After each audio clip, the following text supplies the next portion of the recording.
नमस्कार, मैं दीपक शर्मा, मेरे यूट्यूब मंच पर आपका स्वागत है। दोस्तों, जिस दौर में मोदी एक के बाद एक चुनाव जीतते चले जा रहे हों, क्या इस दौर में मोदी को हराया जा सकता है? और भले ही विपक्ष महाराष्ट्र हार गया हो, दिल्ली हार गया हो, बिहार हार गया हो, क्या बंगाल जीत सकता है, दोबारा जीत सकता है? अब अगर आप विपक्ष के कुछ नेताओं से पूछेंगे तो वो कहेंगे कि बड़ा मुश्किल है इस वक्त मोदी को हराना, इस दौर में मोदी को हराना बड़ा मुश्किल है। लेकिन बाबा साहेब भीमराव अंबेडकर, उनके सगे पोते प्रकाश अंबेडकर ऐसा नहीं मानते।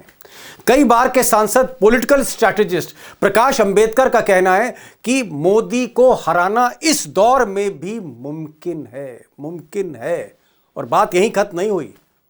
प्रकाश अंबेडकर का कहना है कि उनके पास मोदी को हराने की स्ट्रैटेजी है, उनको हराने का प्लान है। और उनका यह भी कहना है कि वो ममता बनर्जी की मदद करने के लिए पूरी तरह तैयार है। इन राज्यों के किसी भी एक मुख्यमंत्री जो है वो हमारे साथ में बैठे, ओके, मैं ये दोबारा बैलेट पे ले आता। मतलब आप चाह रहे हैं कि ममता बनर्जी अगर आपके साथ बैठे या कोई इस तरह का नेता बैठे स्टालिन तो अगर आप हमारे साथ में बैठे, स्टालिन, ओके, या कर्नाटक के मुख्यमंत्री जो है हमारे साथ में बैठे, जो या विरोधी दल केरल के मुख्यमंत्री है वो अगर हमारे जी, साथ में बैठे तो बैलेट पे कैसे ले आना, इसका रास्ता मैं इनको बता सकता। ओके, लेकिन उसकी शुरुआत जो है वो अभी एक 15-20 दिन में शुरुआत होनी चाहिए, क्योंकि ये नहीं है कि आखिरी वक्त आप उसको ले आ सकते हो। अब प्रकाश अंबेडकर की पहचान सिर्फ ये नहीं है कि वो बाबा साहब के सगे पोते हैं, बल्कि कहीं ना कहीं आज के दौर में वो एक जाने माने सोशल एक्टिविस्ट हैं और पॉलिटिकल थिंकर हैं, पॉलिटिकल स्ट्रैटेजिस्ट भी। उन्होंने इस इंटरव्यू में बड़ी खुलकर बात की और उन्होंने कहा है कि दरअसल विपक्ष में कई ऐसे नेता हैं जो एफर्ट्स तो कर रहे हैं, कोशिश तो कर रहे हैं, लेकिन मोदी और शाह के असली खेल को, मोदी शाह आरएसएस के असली खेल को समझ नहीं पा रहे, नासमझ हैं। फिलहाल अभी के जो नेता है, इनकी ऐसी कोई सोच ना होने की वजह से ये आरएसएस को रीड ही नहीं कर पा रहे। अब इस इंटरव्यू में प्रकाश अंबेडकर ने यह भी कहा कि आने वाला वक्त या आने वाला रास्ता, चाहे राहुल गांधी हो, चाहे फिर वो अखिलेश यादव हो, चाहे वो फिर ममता बनर्जी हो, स्टालिन हो, या उद्धव ठाकरे हों या अरविंद केजरीवाल हो, विपक्ष के नेताओं के लिए आने वाला रास्ता आसान नहीं है। लेकिन अगर स्ट्रैटेजी ठीक है, प्लानिंग ठीक है और सही तरह से खेल को समझा जा रहा है और सही डायरेक्शन में आगे बढ़ा जा रहा है तो बहुत कुछ हो सकता है। मुझे लगता है कि प्रकाश अंबेडकर की एक एक लाइन को गहराई से सुनना जरूरी है, क्योंकि कहीं ना कहीं इस दौर में वो एक दिशा दे रहे हैं। प्रकाश साहब, बहुत बहुत स्वागत है। मेरा जो पहला सवाल है, मेरा पहला सवाल यह है कि मुझे लगा कि जो सवाल मुझे आखिर में पूछना चाहिए मैं आपसे शुरू में पूछूं, और मैं सीधे मोदी शाह, उनकी राजनीति के बारे में बात करना चाह रहा हूं। आप आज की तारीख में ना सिर्फ आप ग्रैंडसन हैं बी आर अंबेडकर के, लेकिन कई छाप है आपके अंदर, पॉलिटिकल थिंकर है, टॉप पॉलिटिकल थिंकर है आप देश के, फॉरेन पॉलिसी को भी समझते हैं, सोशल साइंटिस्ट आप हैं। लेकिन मेरा जो सवाल है वो इस आज की सत्ता के बारे में कि जिस तरह से मोदी ने हरियाणा जीता, हारा हुआ हरियाणा जीता, फिर आपका महाराष्ट्र जहां पर लोकसभा में मट्टी पलीत हो गई थी बीजेपी की, उसको जीत लिया रिकॉर्ड वोटों से, फिर दिल्ली जीत लिया, कोई चांस नहीं थे, और बिहार जीत लिया, अब बंगाल की तरफ बढ़ रहे हैं। क्या आपको लगता है प्रकाश साहब कि मोदी और शाह ने कोई ऐसा फॉर्मूला बना लिया इलेक्शन जीतने का, या तो ये है, या फिर हमारा विपक्ष जो है उसमें दम नहीं है? आपको क्या लग रहा है कि ये जो लगातार जीत पर जीत हो रही है और बहुत ही सरप्राइजिंग जीत हो रही है, इसके पीछे आपको क्या खेल क्या लग रहा है?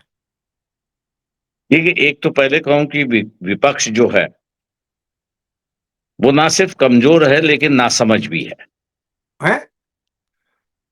प्रकाश जी, बहुत बड़ी बात कह रहे, आप कह रहे ना समझ है, और मैं नासमझ। आपकी बात को हल्के में नहीं ले सकता, क्योंकि आज की तारीख में मैं ये नहीं कह रहा हूं कि आप बाबा साहब के आप ग्रैंडसन हैं, आप इस देश के नंबर 1 पॉलिटिकल थिंकर्स में एक हैं। आप बड़ी बात कह रहे हैं, आप कह रहे हैं नासमझ है। मैं नंबर 1 थिंकर हूं या नहीं वो छोड़ दीजिए। मैं आपसे ये कहता हूं कि आपकी ये जो जिन राज्यों में इलेक्शन होने जा रहा है, इन राज्यों के किसी भी एक मुख्यमंत्री जो है वो हमारे साथ में बैठे, ओके, मैं ये दोबारा बैलेट पे ले आता हूं। मतलब आप चाह रहे हैं कि ममता बनर्जी अगर आपके साथ बैठे या कोई इस तरह का नेता बैठे स्टैलिन तो अगर आप हमारे साथ में बैठे, स्टैलिन, ओके, या कर्नाटक के मुख्यमंत्री जो है हमारे साथ में बैठे, जो या विरोधी दल केरल केरल के के मुख्यमंत्री है वो अगर हमारे जी, साथ में बैठे, तो बैलेट पे कैसे ले आना, इसका रास्ता मैं इनको बता सकता हूं। ओके, लेकिन मतलब उसकी वो एक, शुरुआत जो है वो अभी एक 15-20 दिन में शुरुआत होनी चाहिए, क्योंकि ये नहीं है कि आखिरी वक्त आप उसको ले आ सकते हो। मतलब आप मशीनों से बैलेट पेपर पे ले आएंगे ले अगर आएंगे, मुख्यमंत्री। क्योंकि उसकी वजह मैं आपसे बता रहा हूं। मैं इसलिए ये नासमझ की बात ये किया कि हम जो बंबई हाई कोर्ट में पिटीशन जिसको दायर की थी हम लोग ने, वंचित बहुजन अघाड़ी ने, और उसमें जाने के पहले हमने इलेक्शन कमीशन से आरटीआई के माध्यम से 2 सवाल पूछे थे। एक सवाल ये था कि भैया आपके पास कितने वोट पोल्ड हुए और कितने काउंटिंग हुए, इसके फिगर्स आप दीजिए। दूसरा जो है वो polling officer at the booth जो होता है वो, और रिटर्निंग ऑफिसर होता है, ये दोनों है। ये दोनों ने सही मायने में अपना जिम्मेदारी निभाई या नहीं निभाई, इसके लिए एनेक्सर 54 है और एनेक्सर 44 है, कि जिसमें पूरी जानकारी है। इलेक्शन कमीशन जो हैंडबुक टू रिटर्निंग ऑफिसर निकालते हैं सुविधा के लिए, इलेक्शन कमीशन के सुविधा के लिए, क्योंकि फ्री एंड फेयर इलेक्शन हुआ है या नहीं हुआ है, इसको अगर जांचना है तो उस रिकॉर्ड से इलेक्शन कमीशन जान सकता है। ओके, जवाब ये आया हमारे पास कि ये दोनों एनेक्सर्स हमारे पास नहीं है। अब ये दोनों एनेक्सर्स आपके पास नहीं है तो इसका मतलब ये है कि इलेक्शन कमीशन कैसा कह सकता है कि भैया इलेक्शन फ्री एंड फेयर हो गए। क्या क्या प्रकाश जी, आपका क्या कहने का मतलब है? क्या मैं ये मानूं अंबेडकर साहब कि आप ये कह रहे हैं कि जो इलेक्शन कमीशन है वो मोदी और शाह के साथ पूरा टीम अप कर गया है, भाई सारा खेल अब अगर मोदी और रिकॉर्ड शाह नहीं का है है? तो टीम अप है, वही तो मैं सिद्ध करने जा रहा था। अगर उस वक्त तमाम राजनीतिक दल, महाराष्ट्र के कांग्रेस है, शिवसेना आपके है, साथ आते, उद्धव ठाकरे है, ये अगर हमारे के साथ ज्वाइन हो जाते तो आप एक्सपोज कर देते। एक्सपोज कर देते, और कोर्ट की ये हिम्मत नहीं होती पूछने का कि भैया ये इंडिविजुअल क्या कैसे दाखिल कर सकता है। प्रकाश जी, आप तो बरसों बरस से भारत की राजनीति देख रहे हैं, हिंदुस्तान की राजनीति को फॉलो कर रहे हैं, हर बड़े नेता को बहुत करीब से जानते हैं, पॉलिटिकल पार्टीज को जानते हैं। ये जो मोदी और शाह लगातार जीतते चले जा रहे हैं, क्या आपको लगता है कि अगर यही सिलसिला रहा तो हिंदुस्तान इनके कब्जे में आ जाएगा? अगर इस तरह से अगर अपोजिशन पार्टी चुप रही, क्या ये इंडिया इनके पूरे हाथ में आ जाएगा? आपको ऐसा लग रहा है, डर लग रहा है, इस तरह की आशंका है? देखिए मैं अभी आपको कहूं, अगर हमारी बात जो आपसे हमने कहा ना, आपने कहा कि कि बैलेट पे ये मुख्यमंत्री, नहीं ले आएंगे, जी, तो ममता बनर्जी बंगाल लूज करेगी, ओ, डीएमके जो है वो तमिलनाडु लूज करेगी, मतलब एआईडीएमके क्योंकि आ इनकी सकती है। तैयारी वैसे चल रही है। ओके, देखिए दुर्भाग्य यह है कि चंद्रशेखर एक ही अकेले नेता थे, मैं ऐसे कहूंगा, कि जिनको मैं जानता हूं। हेगड़े एक थे उसमें, देवगौड़ा जी है, ये तीनों जो है वो आरएसएस को अच्छी तरह से जानते थे। चंद्रशेखर पूर्व बा प्रधानमंत्री, देवेगौड़ा पूर्व प्रधानमंत्री और रामकृष्ण हेगड़े, तीनों का नाम लिया आपने जी। तीनों का नाम लिया कि जिनको मेरे अच्छे संबंध होने की वजह से वो मुझसे इन बातों पे हमेशा चर्चा करते थे। आज देवगौड़ा भी करते हैं, उसमें कोई ये नहीं है। लेकिन इनको जो है वो इन संगठन पे कभी विश्वास नहीं था। बोले ये कुछ भी कर सकते हैं। बीजेपी। बीजेपी बीजेपी नहीं, आरएसएस ओके। कि जिसमें आप कहिए कि नरसिम्हा राव भी उसमें वही थे। लेकिन फिलहाल अभी के जो नेता है, इनकी ऐसी कोई सोच ना होने की वजह से ये आरएसएस को रीड ही नहीं कर पा रहे। आप राहुल गांधी के लिए कहना चाह रहे हैं? मैं सभी की कह रहा हूं, नॉट सिर्फ राहुल गांधी, ममता बनर्जी भी, अखिलेश यादव भी, सभी सभी, एवरीबॉडी। अंबेडकर साहब, एक चीज और मैं पूछना चाह रहा था आपसे। आपने कहा था कि अगर ममता बनर्जी आपसे बातचीत करें, बंगाल में चुनाव है, या स्टालिन है तमिलनाडु वो के भी करेंगे। या तमिलनाडु के मुख्यमंत्री आपसे बात करें, स्टालिन बात करें, तो आप इन कर्नाटक दोनों के को मुख्यमंत्री है, वो भी जीतने अगर की बात गारंटी, आप दोनों को जीतने की गारंटी दे सकते हैं? मतलब ऐसा क्या मंत्र है? आप पूरा मंत्र मत बताइए, लेकिन ऐसा क्या कहेंगे? जीतने की क्या गारंटी नहीं दे रहा। मैं ये उनसे कह रहा हूं कि जो ईवीएम से जो मैनिपुलेशन हो रहा है उसको रोक सकता हूं। तो ममता बनर्जी से कोई, सर, आपकी तो भाई, प्रकाश अंबेडकर को कौन नहीं जानता सर? आपको तो देश विदेश में सब जानते हैं।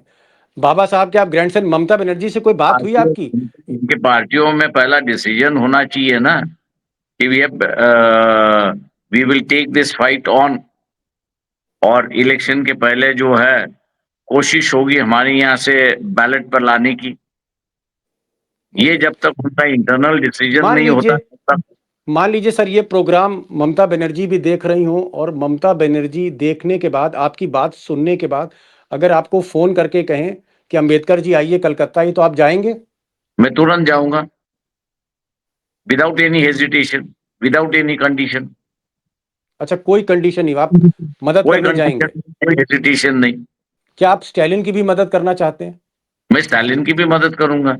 ये बताइए सर, एक चीज और मैं जानना चाह रहा हूँ। ये तो अब बड़ी बात आपने कह दी कि अगर ममता बनर्जी आपको बुलाती हैं या स्टैलिन बुलाते हैं, तो कम से कम आप चुनाव की गड़बड़ी को रोक सकते हैं। तो इसका मतलब प्रकाश जी, आपकी जो रिसर्च है, आपकी जो इनपुट है, वो ये कहती है कि महाराष्ट्र में बेईमानी हुई, हरियाणा में बेईमानी हुई फिर? मैं आपसे रिक्वेस्ट करता हूं, ये जो भारत इलेक्ट्रिकल के जो चेयरमैन है, इनको आपके जी। प्रोग्राम पे बुलाइए। आपको जो ओके। पूछना है वो पूछ लीजिए, लेकिन हमारा एक सवाल उनसे पूछ लीजिए।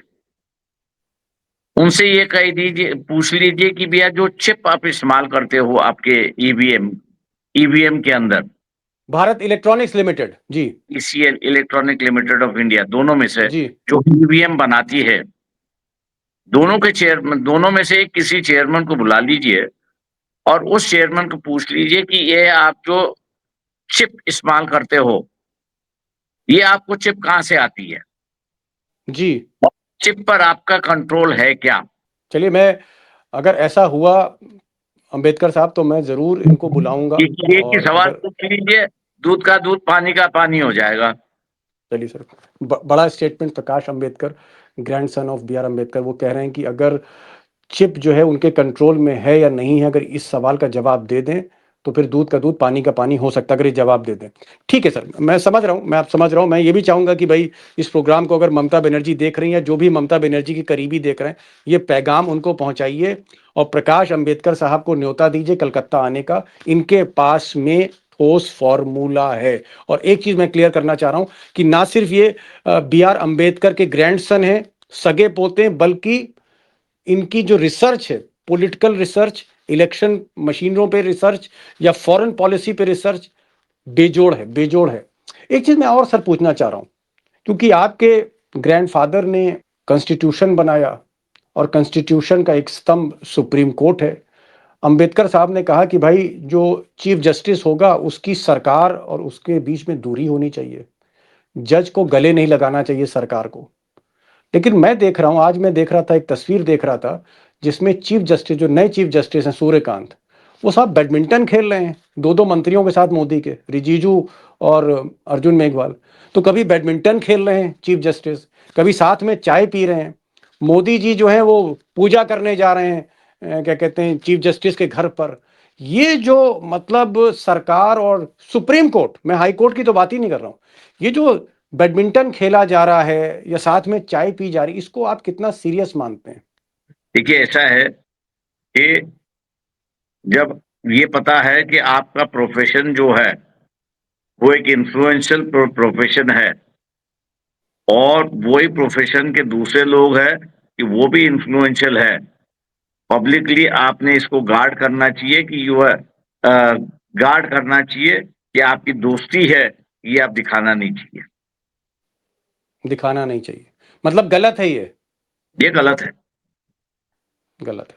चलिए, बड़ी बात प्रकाश अंबेडकर कह रहे हैं। उन्होंने कहा कि भाई इस तरह से जो मेलजोल है जुडिशरी और सरकार, यानी जजों के बीच में और मोदी जी के मंत्रियों के बीच में, ये गलत है, एक मैसेज गलत जाता है।